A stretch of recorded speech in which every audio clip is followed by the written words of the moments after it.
Hello students, हम लोग पढ़ रहे थे पिछले क्लास में निषेचन के बारे में। कौन सा टॉपिक पढ़ रहे थे? निषेचन के बारे में। ठीक है, तो निषेचन क्या होता है आपने देखा, पूरा अच्छा से बताया निषेचन शुरू से लेकर लास्ट तक कि कैसे होता है, कहाँ होता है।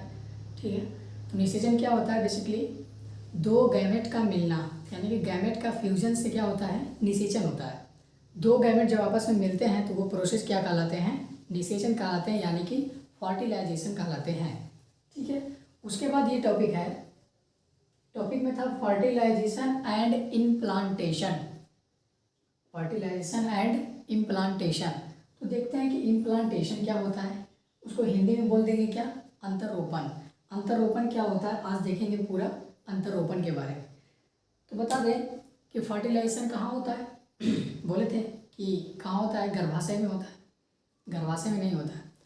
स्त्री जनन तंत्र का जो फिलोपियन नलिका होती है उसमें क्या होती है? सेकेंडरी oocyte आती है, उससे ओवा से क्या होता है? स्पर्म जाके मिलता है। तो यही क्रिया क्या कहलाता है? निषेचन कहलाता है। तो जब स्पर्म और ओवा दो गैमेट मिलेगा तो दो गैमेट का मिलना ही क्या कहलाता है? निषेचन कहलाता है, फर्टिलाइजेशन कहलाता है। तो फर्टिलाइजेशन कह दिए। और फर्टिलाइजेशन के दौरान क्या निर्माण होता है? तो युग्मनज का निर्माण होता है। किसका? जाइगोट का। इंग्लिश में जाइगोट हो जाएगा, हिंदी में युग्मनज। तो फर्टिलाइजेशन की क्रिया के दौरान क्या निर्माण हुआ? जाइगोट का निर्माण हुआ। और ये निर्माण कहाँ हुआ? तो फिलोपियन ट्यूब में हुआ। ठीक है, क्योंकि वहीं पर मिला था, फिलोपियन ट्यूब में मिला था तो वहीं पर निर्माण होगा इसका। उसके बाद क्या होगा? इस जाइगोट के बाद बच्चे कैसा बनेगा ये देखो। जाइगोट के बाद कैसे कैसे इम्प्लांट होगा, इम्प्लांट के बाद बच्चा का निर्माण होगा, भ्रूण का निर्माण होगा, बच्चा नहीं बोलेंगे उसको। ठीक, तो इस जाइगोट में क्या होने वाला है? क्लीवेज होने वाला है। क्लीवेज यानी कि उसको बोलते हैं विदलन। इस जाइगोट जो बना है फर्टिलाइजेशन द्वारा, इसमें क्या होगा? क्लीवेज होगा, यानी कि विदलन की क्रिया होगी, जिसके दौरान मोरूला का निर्माण होगा। किसका निर्माण होगा? मोरूला का। किसके बाद होगा? जाइगोट के बाद। तो मोरूला का निर्माण कैसे हो रहा है? तो जाइगोट में क्या होगा, यानी कि युग्मनज में क्लीवेज एक प्रोसेस होता है जिससे वो किस में बदल जाता है? मोरूला में बदल जाता है। किस में? मोरूला में। मोरूला का हिंदी में बोलते हैं तुतक। और मोरूला है क्या? तो यह है 8 से 16 सेल स्टेज। कितना से कितना? 8 से 16 सेल स्टेज। तो आप लोग से ऑब्जेक्टिव में यह पूछा जा सकता है कि जाइगोट के बाद वाली अवस्था को क्या कहते हैं, यानी कि जाइगोट के बाद जो बनता है उसे क्या कहते हैं? तो मोरूला यानी कि तुतक। या तो ऐसे रह सकता है कि तुतक कितने सेल की अवस्था है, तो टिक मारना है 8 से 16 सेल स्टेज। ठीक है, तो जाइगोट के बाद मोरूला का निर्माण हो गया। ठीक, और ये मोरूला का निर्माण हुआ तो ये जाइगोट कहाँ बना था? फिलोपियन नलिका में। इसी से तो विदलन हुआ, क्लीवेज हुआ, तो इसका भी निर्माण कहाँ होगा? फिलोपियन नलिका में। तो ये सारी क्रियाएं कहाँ हो रही है? फिलोपियन ट्यूब के अंदर हो रही है। कहाँ हो रही है? फिलोपियन ट्यूब के अंदर, यानी कि फिलोपियन नलिका के अंदर हो रही है। इसलिए यहाँ से बताएं कि यहाँ से लेकर यहाँ तक की जो भी क्रिया हो रही है, मतलब दो गैमेट भी मिल रहा है और निषेचन भी हो रहा है, जिसके दौरान जाइगोट का निर्माण होगा। जाइगोट में क्या होने वाला है? क्लीवेज होने वाला है। क्लीवेज के दौरान मोरूला बनेगा। मोरूला क्या है? तो 8 से लेकर 16 सेल स्टेज है। ठीक है, इतना कहाँ होगा ये प्रोसेस? पूरा फिलोपियन नलिका में होगा। उसके बाद जो इतना सारा लिखा है, तुम लोगों को लगेगा इतना सारा लिख दिया, क्या लिख दिया, कुछ पता नहीं, अभी कुछ समझ में नहीं आ रहा, लेकिन जब बताएंगे तो तुरंत खत्म हो जाएगा, एकदम तुरंत खत्म हो जाएगा। ठीक है, देखो इतना तक तो समझ में आ गया। उसके बाद आते हैं हम इस मोरूला। ये मोरूला जो है, मोरूला का निर्माण हो गया, जिसे तुतक बोलेंगे। ये कहाँ मूव करता है? यूट्रस की ओर मूव करता है। किस ओर? यूट्रस की ओर। क्यों मूव करता है? क्योंकि बताए थे जो भी भ्रूण इम्प्लांट होता है कहाँ होता है? यूट्रस के इंडोमेट्रियम लेयर पर। किस लेयर पर? Endometrium layer. इंडोमेट्रियम लेयर क्या है? तो बताए थे कि गर्भाशय में कितने लेयर होते हैं? 3 लेयर होते हैं। बाहर को क्या कहते हैं? एपीमाइसियम, बीच वाले को मायोमाइसियम, और लास्ट वाले को इंडोमेट्रियम। पेरीमेट्रियम, मायोमेट्रियम और इंडोमेट्रियम। तो यही मोरूला क्या होगा? मूव करेगा किधर? गर्भाशय की ओर। गर्भाशय में 3 सतह है, तो इंडोमेट्रियम वाले लेयर में जाके ये इम्प्लांट होगा, इंडोमेट्रियम वाले लेयर में। इसलिए ये कहाँ मूव कर रहा है? गर्भाशय में मूव कर रहा है। ठीक, यही लिखे हैं कि मोरूला में कंटिन्यू डिवीजन होगा। क्या होगा? कंटिन्यू डिवीजन होगा, फिर ये यूट्रस की तरफ मूव करेगा। अभी बताए थे कि इस मोरूला में कंटिन्यू डिवीजन होगा और ये किधर मूव करेगा? यूट्रस की ओर। इम्प्लांट होने के लिए क्या होगा? इम्प्लांट होने के लिए और ब्लास्टुला में कन्वर्ट हो जाता है। जब ये मूव करता है तो किस में कन्वर्ट हो जाता है? ब्लास्टुला में। और ब्लास्टुला क्या है पूछेगा, ब्लास्टुला क्या है? तो 64 से 60, 64 से 100, 64 से 100 सेल स्टेज है। क्या है? 64 से 100 सेल स्टेज है। ठीक, उसके बाद क्या होगा? इसका निर्माण ब्लास्टुलेशन कहलाता है। ब्लास्टुला को हिंदी में बोल देंगे कोरक, और ब्लास्टुला का निर्माण होना ही क्या कहलाता है? ब्लास्टुलेशन। क्या? ब्लास्टुलेशन। उसी को हिंदी में बोलते हैं कोरक भवन। क्या बोल देंगे? कोरक भवन। और क्या होगा? ब्लास्टुला बनने के साथ, वही जब ब्लास्टुला बना, उसी ब्लास्टुला के बनने के साथ क्या होगा? क्लीवेज डिवीजन रुक जाता है। क्लीवेज डिवीजन किस में हुआ? मोरूला में क्लीवेज डिवीजन हुआ। फिर ये कहाँ गया? गर्भाशय की ओर मूव किया, जिसके दौरान क्या बना? ब्लास्टुला बना। ब्लास्टुला बनने के बाद क्या हुआ? क्लीवेज डिवीजन रुक गया। ठीक, क्लियर है? उसके बाद क्या होगा? और जोना पेलिसुडा लेयर नष्ट हो जाता है। तो ये जोना पेलिसुडा लेयर कहाँ से आया? याद करो, जब ये उस साइड सेकेंडरी उस साइड में था तो वहाँ पर जोना पेलिसुडा इसका लेयर था। तो इस मोरूला वाले स्टेज तक जोना पेलिसुडा का लेयर बना रहता है, लेकिन ब्लास्टुला बनने के बाद क्लीवेज डिवीजन भी रुक जाती है और जोना पेलिसुडा लेयर भी नष्ट हो जाता है, डिजेनरेट हो जाता है। ठीक, उसके बाद हमारा क्या होने वाला है? ये जो ब्लास्टुला कन्वर्ट हो जाएगा किस में? ब्लास्टोमेयर में। ब्लास्टुला कन्वर्ट हो जाएगा ब्लास्टोमेयर में, और ब्लास्टोमेयर को हिंदी में बोलते हैं कोरक पुटी। ब्लास्टोमेयर को हिंदी में बोल देंगे कोरक पुटी। कोरक पुटी रीअरेंजमेंट हो जाता है। कोरक पुटी का क्या होता है? रीअरेंजमेंट होता है। और कुछ ब्लास्टोमेयर परिधि पर इकट्ठा होकर ट्रोफोब्लास्ट लेयर का निर्माण करता है। क्या बोले कि इधर मोरूला में जो आया पूरा ब्लास्टुला का निर्माण हुआ, जिससे क्लीवेज डिवीजन रुका और जोना पेलिसुडा लेयर भी नष्ट हो गया। और यही ब्लास्टुला किस में कन्वर्ट होता है बाद में? ब्लास्टोमेयर में, कोरक पुटी में। कोरक पुटी में रीअरेंजमेंट हो जाता है। कुछ ब्लास्टोमेयर जो है परिधि में जाकर रीअरेंज हो जाते हैं, मतलब परिधि में इकट्ठा हो जाते हैं और ट्रोफोब्लास्ट का लेयर बनाते हैं। किसका? ट्रोफोब्लास्ट का। इसको हिंदी में कहते हैं पोषपूरक। पोषपूरक, पोषपूरक परत हिंदी में कहते हैं, और इंग्लिश में ट्रोफोब्लास्ट लेयर। तो ये ट्रोफोब्लास्ट लेयर बनाएगा कहाँ? ब्लास्टोमेयर परिधि पर बनाएगा ट्रोफोब्लास्ट लेयर। फिर ये इसका काम क्या है? ये क्यों बनाएगा? तो बताते हैं, ये ट्रोफोब्लास्ट जो लेयर है ये भोजन को प्रदान करेगा। ये जो भ्रूण होता है उसके पोषण प्रदान करता है, भ्रूण को पोषण प्रदान करता है। कौन?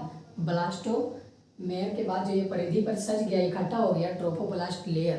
तो क्वेश्चन में आएगा कि भ्रूण को पोषण प्रदान कौन करता है? तो आंसर में लिखना है ट्रोफोब्लास्ट लेयर, यानी कि पोषपूरक परत। पोषपूरक परत। ठीक, उसके बाद और क्या होगा?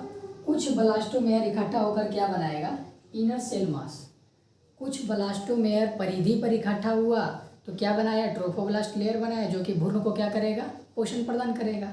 और कुछ ब्लास्टोमेयर इकट्ठा होगा और वो इनर सेल मास बनाता है। क्या बनाता है? Inner cell mass. उसी को बोलते हैं एम्ब्रायोनिक सेल मास भी बोल दो या इनर सेल मास, दोनों सेम ही है। ठीक है, यह बनाता है। कुछ ब्लास्टोमेयर कहाँ इकट्ठा हुआ? परिधि पर इकट्ठा हुआ, उसे क्या बोल दिए? ट्रोफोब्लास्ट लेयर बोल दिए। और क्या होगा? कुछ ब्लास्टोमेयर अंदर में इकट्ठा होगा और वो क्या बनाएगा? इनर सेल मास का निर्माण करता है, इनर सेल मास बनाता है। ठीक है, अभी बताते कि क्या था? कोरक पुटी था। कोरक पुटी अवस्था में एक गुहा भी बनती है। क्या? एक गुहा भी बनती है, जैसे कि ये ट्रोफोब्लास्ट लेयर भी बना और इनर सेल मास भी बना, और इसमें एक गुहा का निर्माण होता है। ये जो खाली स्थान दिख रहा है इसी को बोलते हैं गुहा। क्या बोलते हैं? कोरक गुहा बोलते हैं, इसे बोल देंगे कोरक गुहा। तो ये क्या था? जो परिधि पर सज गया था, ब्लास्टोमेयर जो परिधि पर इकट्ठा हुआ था, इसे क्या बोल दिए थे? पोषपूरक परत बोले थे, यानी कि ट्रोफोब्लास्ट लेयर बोले थे। और ये जो अंदर में बनाया था, अंदर में इकट्ठा होकर बनाया, इसे बोल देंगे इनर सेल मास। इसको क्या बोल देंगे? Inner cell mass. ठीक है, और इसके अंदर जो गुहा दिख रहा है, खाली स्थान दिख रहा है, इसको बोलेंगे कोरक गुहा। तो इतना तक एकदम क्लियर कट है। तो अब इसके बाद आगे पढ़ते हैं। इसके आगे क्या होगा? पोषपूरक परत का काम बताए थे कि ये क्या करेगा? भ्रूण को पोषण प्रदान करेगा, और इसी की मदद से ये जो पोषपूरक लेयर है, यानी कि ट्रोफोब्लास्ट लेयर है, पोषपूरक परत है, इसी की मदद से ब्लास्टोसिस्ट गर्भाशय की भीतरी दीवार, कहाँ? ब्लास्टोसिस्ट कहाँ होगा? गर्भाशय की भीतरी दीवार पर एंडोमेट्रियम में जुड़ती है। यही तो बता रहे थे। जब ये मोरूला बना था तो मोरूला से किस ओर ये मूव किया? गर्भाशय की ओर। क्यों मूव किया? इम्प्लांट होने के लिए। कहाँ? बोले थे कि गर्भाशय के सबसे तीसरा लेयर, सबसे अंदर वाला लेयर, इंडोमेट्रियम वाले लेयर में। कौन से लेयर में? इंडोमेट्रियम वाले लेयर में। देखो इसी की मदद से, ट्रोफोप्लास्ट सेल की मदद से, यानी कि उसके लेयर की मदद से क्या हुआ? ब्लास्टोसिस्ट गर्भाशय की भीतरी दीवार पर यानी कि इंडोमेट्रियम वाले लेयर में, किस लेयर में? इंडोमेट्रियम वाले लेयर में जुड़ती है। क्या होती है? जुड़ती है। और ये एकदम से डायरेक्ट नहीं जुड़ती है, लगभग 4 दिनों के बाद जुड़ती है। कितने दिन में? 4 दिनों में जुड़ती है। ठीक है। उसके बाद क्या हो जाएगा? यूट्रस में जब ये जुड़ जाएगा तो उसके बाद क्या करता है? यूट्रस का सेल डिवाइड करता है। क्या? यूट्रस का सेल डिवाइड करता है और ब्लास्टोसिस्ट को कवर करता है। ये जो ब्लास्टोसिस्ट कहाँ जुड़ा? गर्भाशय के इंडोमेट्रियम में जुड़ा। उसके बाद क्या होगा? वो जो गर्भाशय का सेल होगा, वहाँ का गर्भाशय का सेल डिवाइड करेगा और उस ब्लास्टोसिस्ट जो निर्माण हुआ उसको कवर करेगा। क्यों कवर करेगा? प्रोटेक्शन के लिए। क्या? प्रोटेक्शन के लिए, बचाव के लिए। ठीक है। तो ब्लास्टोसिस्ट को कवर करती है, सेल डिवीजन करके ब्लास्टोसिस्ट को कवर करती है। यहाँ तक क्लियर है? उसके बाद क्या होगा? जिससे ब्लास्टोसिस्ट गर्भाशय के भित्ति में धंस जाता है, कवर करता है। उसके बाद क्या होता है? ये जो ब्लास्टोसिस्ट है कहाँ धंस जाता है? गर्भाशय की भीतरी दीवार यानी कि इंडोमेट्रियम में धंस जाते हैं। ठीक है। इसी प्रक्रिया को इम्प्लांटेशन कहते हैं। इसी प्रक्रिया को इम्प्लांटेशन कहते हैं। ये जो ब्लास्टोसिस्ट है कहाँ आके मिला है? गर्भाशय के इंडोमेट्रियम वाले लेयर में आके बिल्कुल धंस गया है, एम्बेडेड हो गया है। इसी प्रक्रिया को बोलते हैं इम्प्लांटेशन, अंतरोपण। ओके, यही प्रक्रिया को बोलेंगे अंतरोपण यानी कि इम्प्लांटेशन। ये पूरी तरह से जो हम बोल रहे थे, शुरू में भी बताए थे कि जब स्पर्म मिलेगा तो जायगोट बनेगा और जायगोट के बाद ये कहाँ इम्प्लांटेशन होता है? गर्भाशय के भीतरी दीवार पर यानी कि इंडोमेट्रियम पर। तो इंडोमेट्रियम पर ये जुड़ता है। उसके बाद ब्लास्टोसिस्ट उसको कवर करता है जिससे वो पूरी तरह से धंस जाता है। जब पूरी तरह से धंस जाता है, इसी प्रक्रिया को बोलते हैं इम्प्लांटेशन यानी कि अंतरोपण। क्या बोलते हैं? अंतरोपण।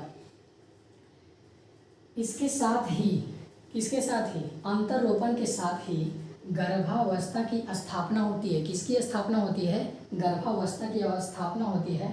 इसी को इंग्लिश में बोलते हैं प्रेगनेंसी इस्टैब्लिश्ड। क्या बोलते हैं? Pregnancy established. यानी कि इसके साथ ही गर्भावस्था की स्थापना होती है। इससे ये पता चल जाता है कि ये महिला गर्भवती हो गई है, उसकी स्थापना होती है, स्टार्ट हो जाता है गर्भ के दौरान। ठीक है।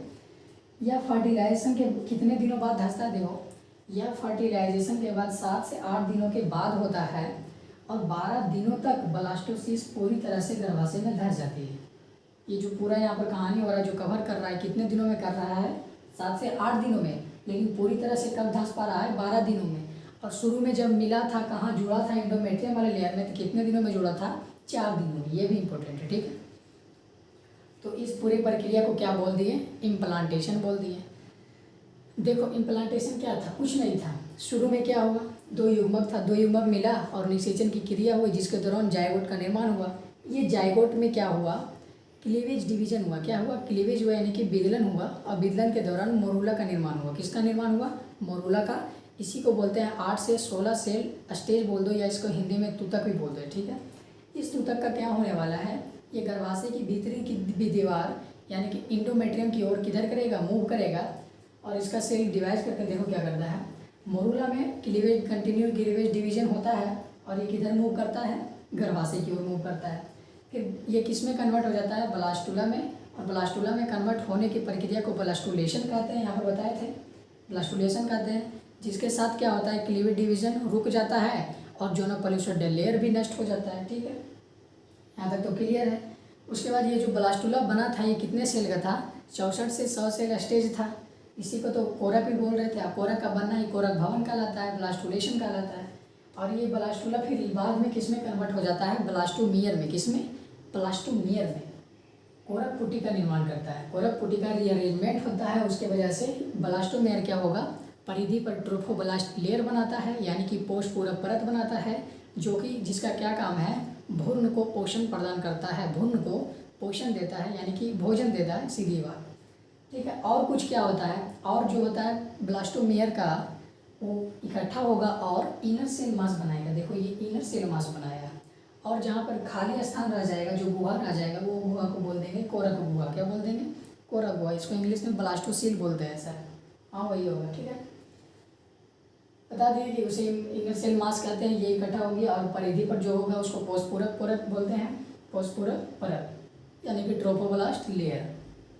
और यही ट्रोफोब्लास्ट लेयर की मदद से, यही ट्रोफोब्लास्ट लेयर की मदद से ब्लास्टोसिस्ट गर्भाशय की भीतरी दीवार यानी कि इंडोमेट्रियम में जुड़ जाती है। इंडोमेट्रियम से जुड़ जाती है 4 दिनों के अंदर। 4 दिनों के अंदर जुड़ जाती है। जब 4 दिनों के बाद कहाँ जुड़ जाएगा? इंडोमेट्रियम में, गर्भाशय के इंडोमेट्रियम में जुड़ जाएगा तो क्या होगा? यूट्रस का सेल डिवाइड करता है। क्या करता है? यूट्रस का सेल डिवाइड करता है और ब्लास्टोसिस्ट बनाता है। क्या करता है? ब्लास्टोसिस्ट बनाता है। वही ब्लास्टोसिस्ट को कवर कर लेता है सुरक्षा प्रदान करने के लिए, ठीक है। उसी से क्या होगा? ब्लास्टोसिस्ट गर्भाशय भित्ति में क्या होता है? धंस जाता है। कवर करने के बाद धंस जाता है और इसी प्रक्रिया को इम्प्लांटेशन बोलते हैं। हिंदी में अंतरोपण बोल देंगे, ठीक है। और इसके साथ क्या निर्माण होता है? गर्भावस्था की स्थापना होता है, ठीक है। यह फर्टिलाइजेशन के 7 से 8 दिनों बाद होता है, जो कि पूरी तरह से कब धंस पाता है? तो 12 दिनों तक। कितने दिनों तक ब्लास्टोसिस्ट धंस पाता है? तो 12 दिनों तक। ये पूरा इम्प्लांटेशन छोटा सा ही था, ज़्यादा कुछ इसमें है नहीं, पूरा रिवाइज भी करा दें, ठीक है। तो ये हमारा निषेचन और अंतरोपण वाला टॉपिक भी आज ख़त्म हो गया, समाप्त हो गया। इसके बाद इसी में देखेंगे, इसमें देखेंगे क्या, जो ये क्या होगा, गर्भावस्था की स्थापना हुई, उसमें क्या क्या स्टेज आएगा वो देखेंगे। कैसे प्लासेंटा का निर्माण होगा, पूरा भ्रूण यानी भ्रूण बच्चा का निर्माण कैसे होगा। इसके बाद बच्चा का निर्माण वहाँ पर इंडोमेट्रियम में कैसे होगा, पूरा देखेंगे। जब बच्चा पेट में होता है उसको बच्चा नहीं, एम्ब्रायो यानी कि भ्रूण बोला जाता है, ठीक है। तो भ्रूण का देखेंगे निर्माण कैसे होगा, एम्ब्रायो आया। और प्रेग्नेंट कैसे होती है, कोई महिला प्रेगनेंसी कैसे होती है, कब होती है, क्या करना होता है, इस सब अगला वीडियो में बताएंगे।